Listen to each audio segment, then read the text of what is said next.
John chapter 15. The vine and the branches.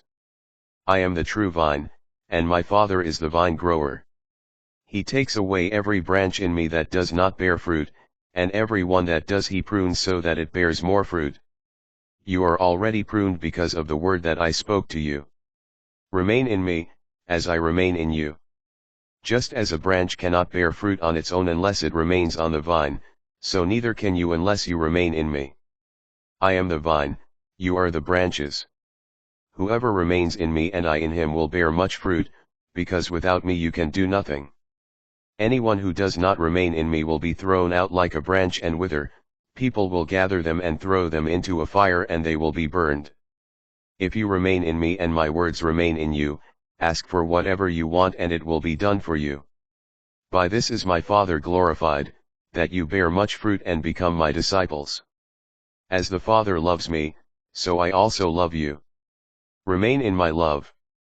If you keep my commandments, you will remain in my love, just as I have kept my Father's commandments and remain in his love. I have told you this so that my joy may be in you and your joy may be complete.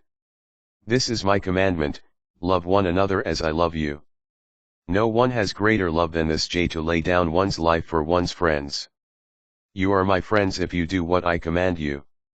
I no longer call you slaves, because a slave does not know what his master is doing.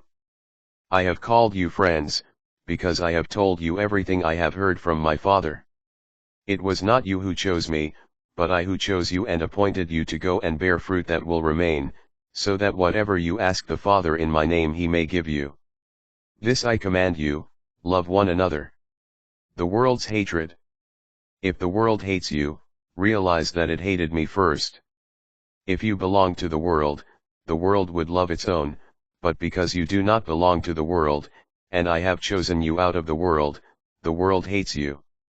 Remember the word I spoke to you, no slave is greater than his master.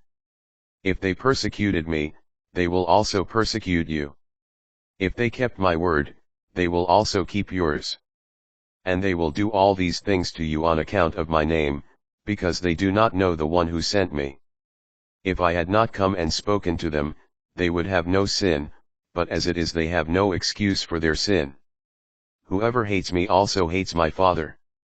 If I had not done works among them that no one else ever did, they would not have sin, but as it is, they have seen and hated both me and my Father. But in order that the word written in their law might be fulfilled, they hated me without cause. When the Advocate comes whom I will send you from the Father, the Spirit of truth that proceeds from the Father, he will testify to me. And you also testify, because you have been with me from the beginning.